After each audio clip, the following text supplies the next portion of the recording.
ya nguvu iliyoko katika neno Bwana. Neno Bwana.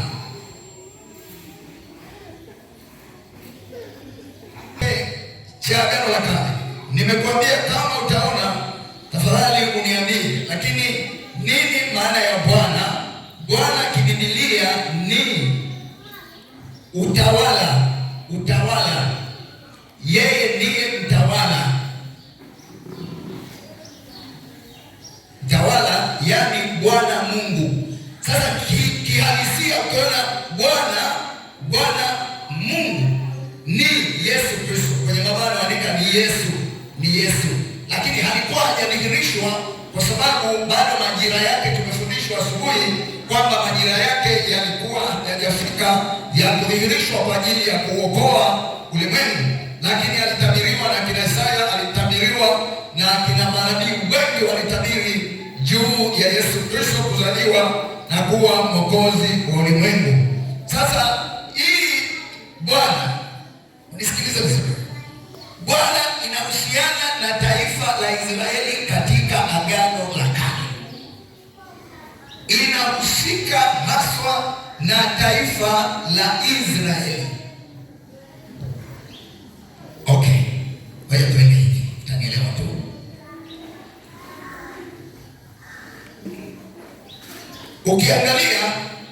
Ukiangalia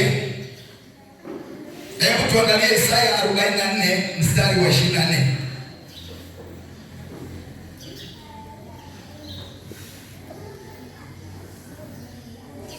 Amna msomaji?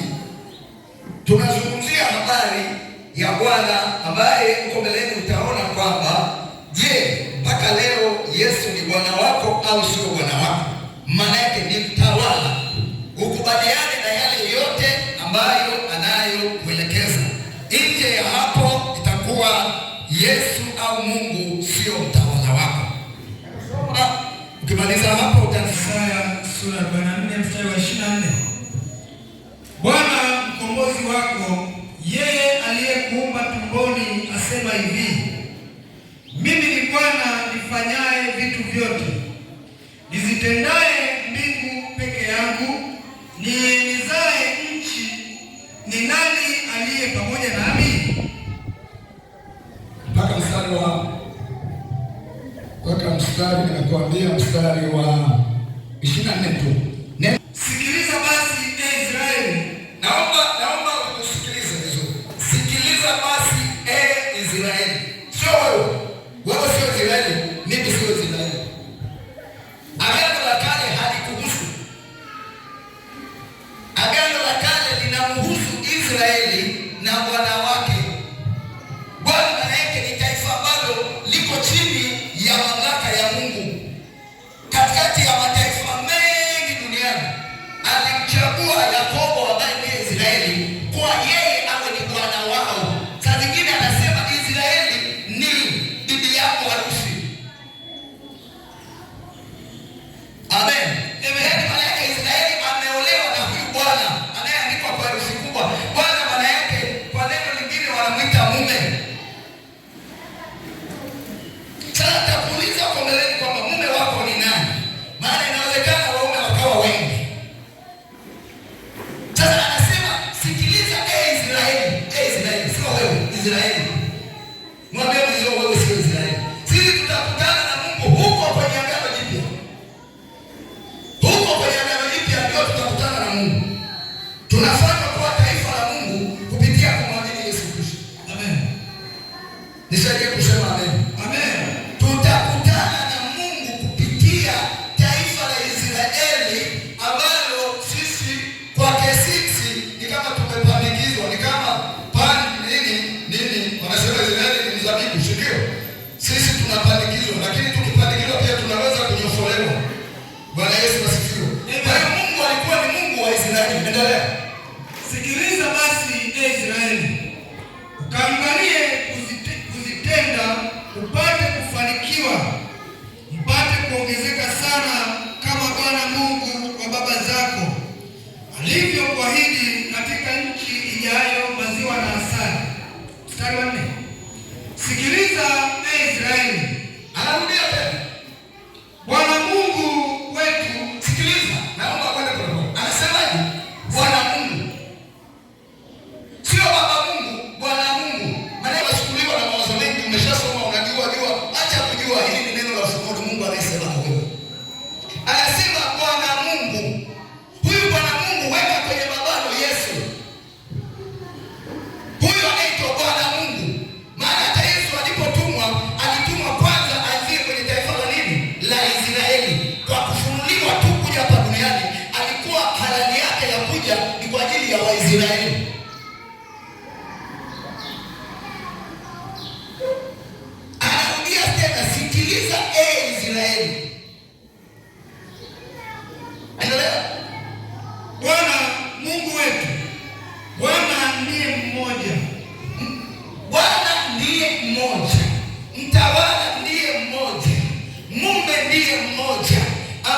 wao wanaitwa wana wa Israeli, na wakija hapo Israeli anaitwa ni nini?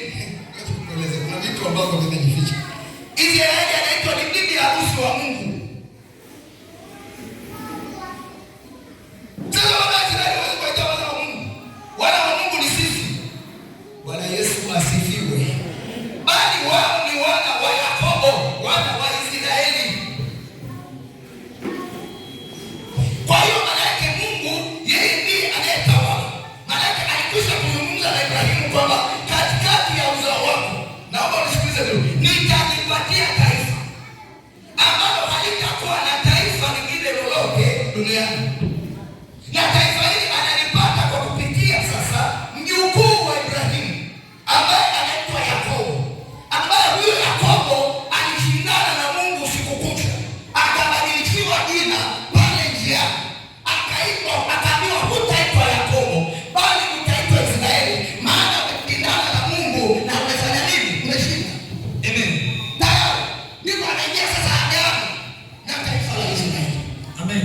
Ndio maana anasema anayemgusa Israeli anagusa mboni ya jicho langu. Sio wewe ni baadaye, wewe tutakutana huko kwa Yesu. Haleluya, mpigie Yesu makofi. Amen. Yaani wewe na mimi tutakutania huko kwa Yesu.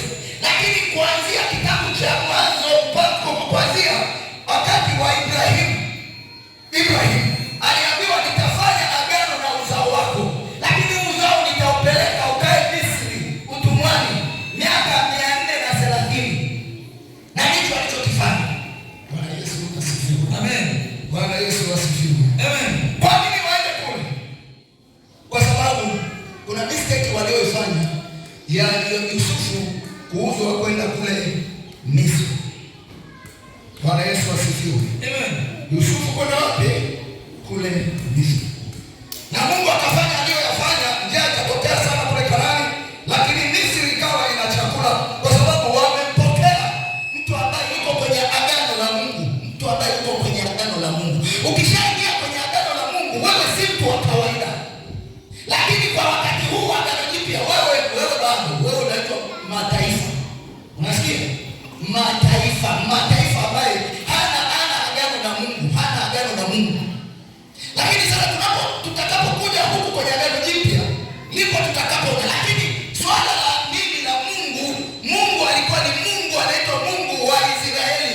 Mungu, sikiliza vizuri. Mungu wa Ibrahimu, Isaka na nani? Wewe upo hapo. Naomba nikufungua akili wako. Wewe mpaka uje useme Mungu wa Bwana wetu Yesu Kristo ni Bwana. Mungu wa Bwana wangu Yesu Kristo. Lazima na wewe itaonekana bii kubwa alafu zingine ndogo. Mimi Yesu ni Bwana wangu na Mwokozi wangu. Sema amina. Kwa hiyo yule Mungu anadili na taifa la Israeli. Yeye ndiye aliyenipeleka Misri nikakaa utumwani siku 430. Akapanga mpango wa kuwaokoa. Unisikilize. Bwana Musa ni mkombozi wa taifa la Israeli. Unisikilize vizuri. Yesu Kristo ni mkombozi wa ulimwengu. Ndio maana Israeli ukiwauliza mpaka leo Wayahudi habari ya Yesu wao wanajua sisi tunamjua Ibrahimu, Isaka na Yakobo, na Yesu Kristo kwamba ndiye aliyetuokoa kwenye utumwa wa nani? Wa Farao. Bwana asifiwe. Bwana asifiwe. Kwa hiyo Mungu anazungumza na taifa la Israeli. Na ndio maana amri zake alizompa Musa kule mlimani alikuwa ni kwa ajili ya taifa la Israeli. Sema amen. Ni kwa ajili ya taifa la nini? Israeli. Ngoja twende turuke pale kwenye kitabu kile cha Kumbukumbu la Torati. Sabato ni kwa ajili ya taifa la Israeli, ni kwa ajili ya Wayahudi.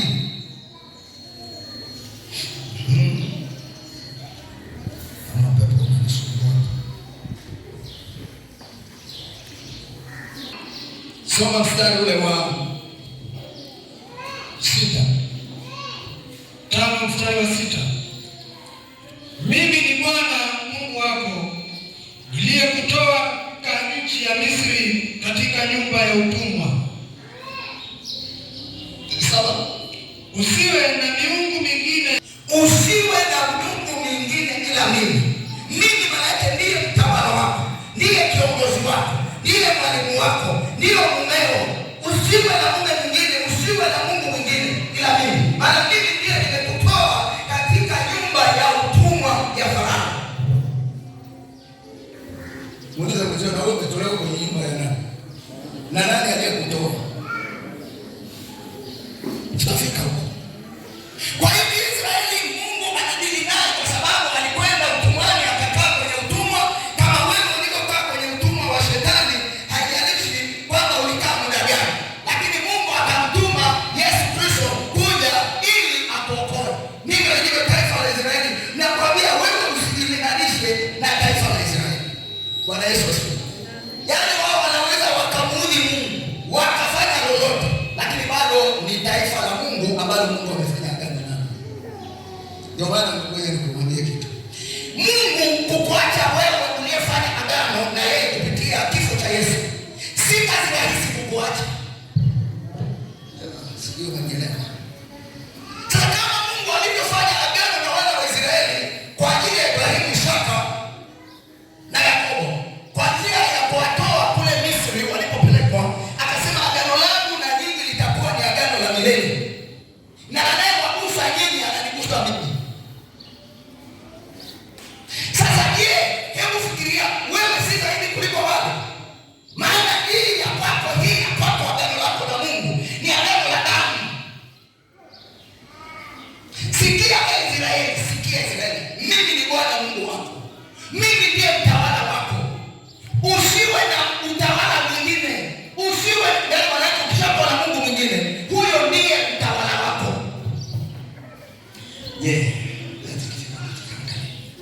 Israeli walikuwa kama na Mungu mwingine, wanakuwa na Mungu mwingine. Walimwacha Mungu. Kwa nini Waisraeli walifia jangwani wote? Kwa sababu kuna miungu yao waliabudu pale jangwani, wakashindwa kujua kwamba Mungu amesema mimi ndiye Bwana Mungu wako niliyekutoa katika nyumba ya utumwa ya Farao. Usiwe na miungu mingine. Sasa miungu mingine unafikiri ni minyago. Unafikiri kama minyago vile alikoiba sijui nani? Raheli. Sio kitu chochote kinachozidi maisha ya Mungu kwenye maisha yako. Hicho ni kinyago. Huyo ni Mungu mwingine. Yaani kinachozidi kwenye maisha yako. Fedha hii ile kupenda inaweza ikawa ni Mungu wako.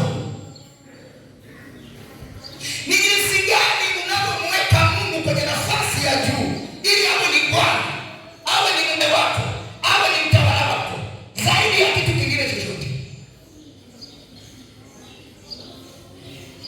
Ngoja nianze hivi. Ndoa nyingi zinaharibika. Nitakuja kwenye ndoa yetu na Kristo, lakini nianze huko. Ndoa nyingi za watu tuliokoka zinaharibika kwa sababu hatukujua mwanamke hajui mtawala ni nani ndani ya nyumba. Neno mume linashusha hadi mno ya huyu mtu, hadi yake aliyo nayo. Neno mume. Hata Sara alipoitwa na maandiko yanasema Sara alipoitwa na Ibrahimu alisema Bwana wangu, sio mume wangu, Bwana wangu. Bwana wangu maana yake ni mtawala. Na ndoa nyingi zinaharibika kwa sababu ya kutokujua mamlaka ya huyo Bwana ambaye yuko juu yako. Sema amina. Sema amina. Hata ndoa yako na Kristo inaweza kuvunjika kwa sababu huwezi kujua. Hao waandishi waliofafanua semi za Kiswahili imeandikwa hivi. Imeandikwa hivi. Mwasikilize utapata kitu kipya. Nimeangaika sana na ujumbe. Kila ninapotaka kufundisha ujumbe fulani, hapana. Watu wangu, imeandikwa hivi, kichwa kimeandikwa amri 10. Amri si hiari. Amri si hiari. Narudia tena. Amri si hiari. Amri ni lazima. Wewe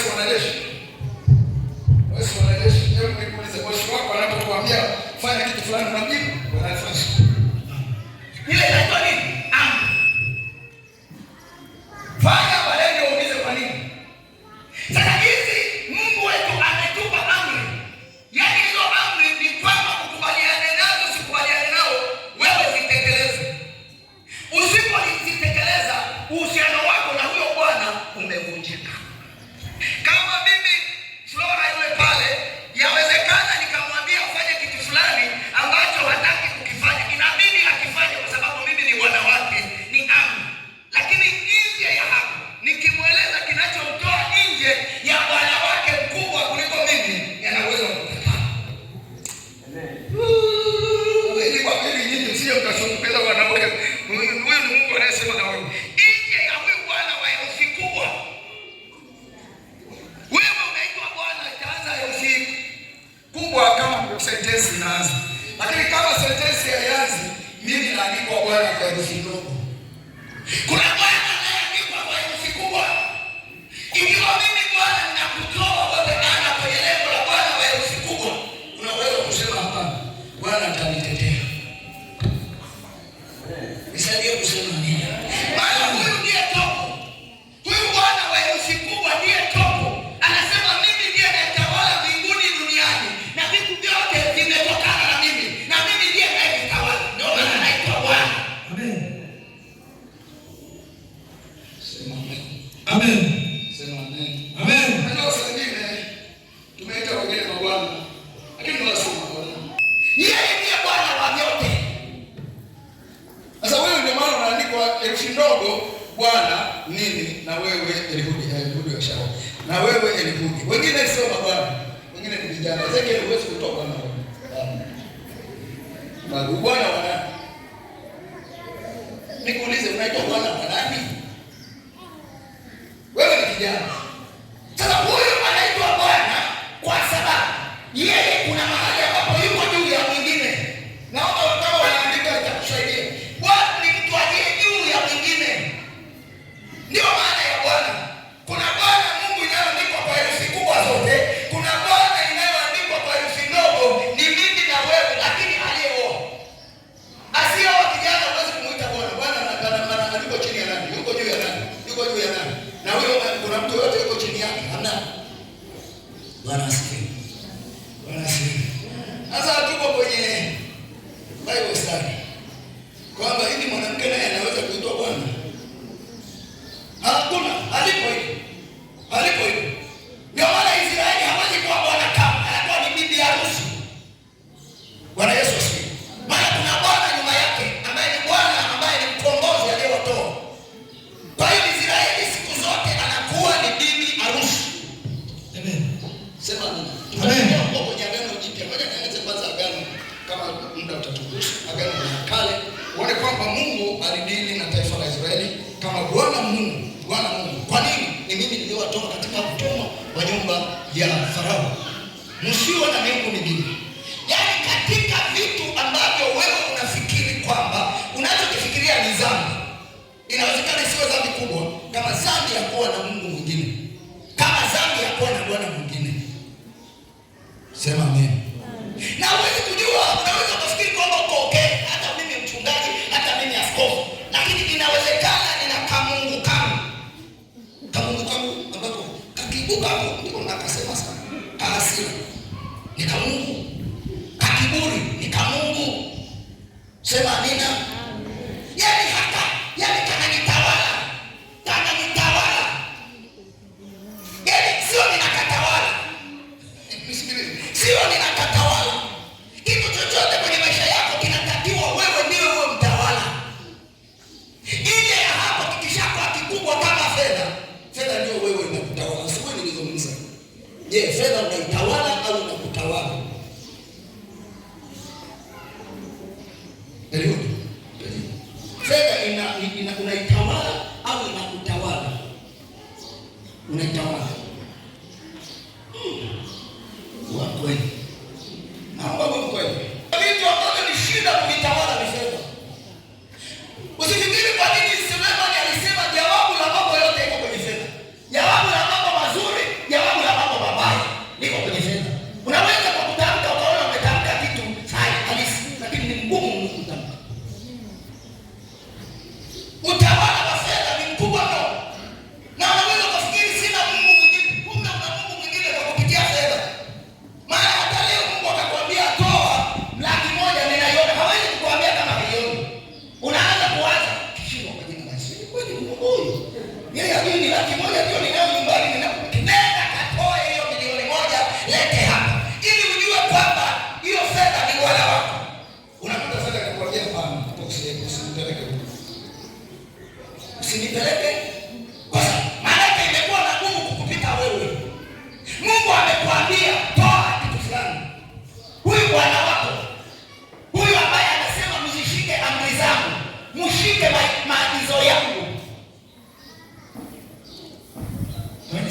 zinakuja pesa nyingine. Lakini kwenye fedha zinakuwa shida. Wewe tulia hapo kwenye kafedha. Mwambie mwenzio kwa pesa. Wewe unafikiri kwa nini Suleiman anasema fedha ni jambo la mambo yote? Iligeuza moyo wake. Sema amen. Waisraeli wanaambiwa msiwe na Mungu miungu mingine ila mimi. Ni Israeli sio wewe. Wewe tutakutana na wewe kwa Mungu kwa Yesu. Sisi tutakutana huko kwa Yesu anayejipia. Lakini huku kwingine kote ni Mungu, Bwana Mungu pamoja na taifa lake la Israeli.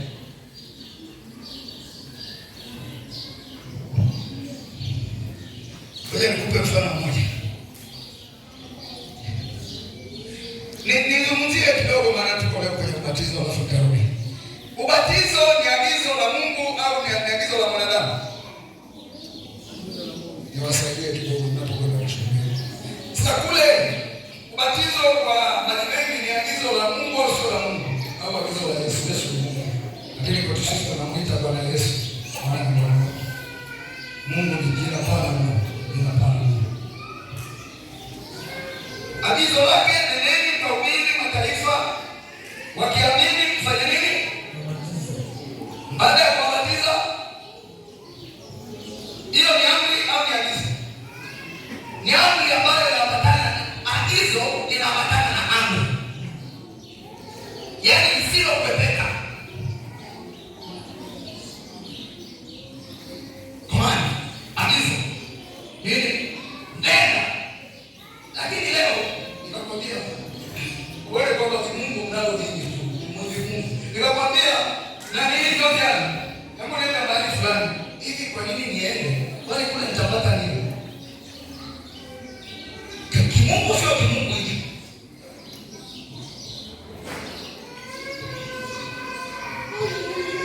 Kwani wewe una bwana mwingine zaidi ya Alex? Sasa Alex kwa akikwambia kitu hujui kwamba ni sahihi. Nimekwambia kinachozidi Bwana wa elfu kubwa ndio kataa. Lakini ukikataa hii Bwana hapa duniani ambaye amekuoa, pia unavunja agizo la Mungu. Amen. Sema amen. Amen. Pigia Yesu makofi kama unaona leo. Unavunja agizo la Mungu. Anasema enyi wanawake watiini. Yule bwana mume ni kitu kidogo mno. Ndio maana nikaandika kwa sababu ni sisi. Sisi Yesu huwezi kuita Mungu. Yesu anaitwa Bwana. Mungu huwezi kuita anaitwa Bwana. Amen. Amen. Ndio maana Sara alipoitwa na mumewe, Sara alipoitwa alisema Bwana wangu. Hakusema mume wangu Ibrahim. Ni hadi ndogo. Bwana malaika mtawala. Ndio maana Israeli anaambiwa usiwe na Mungu mwingine. Yaani watu usiwe na Bwana mwingine. Ngoja tuangalie zile amri 10 alizopewa Musa. Tuangalie moja. Nataka nizungumzie juu ya taifa la Israeli. Ukielewa juu ya taifa la Israeli na Mungu, utakuwa na shida sana nikiingia kwenye wewe kwa taifa la Mungu kupitia Yesu Kristo. Tuangalie zile amri 10 alizopewa Musa. Tuangalie moja.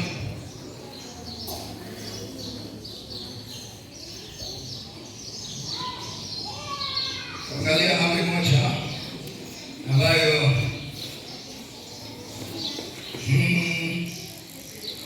hebu soma turudi juu kidogo.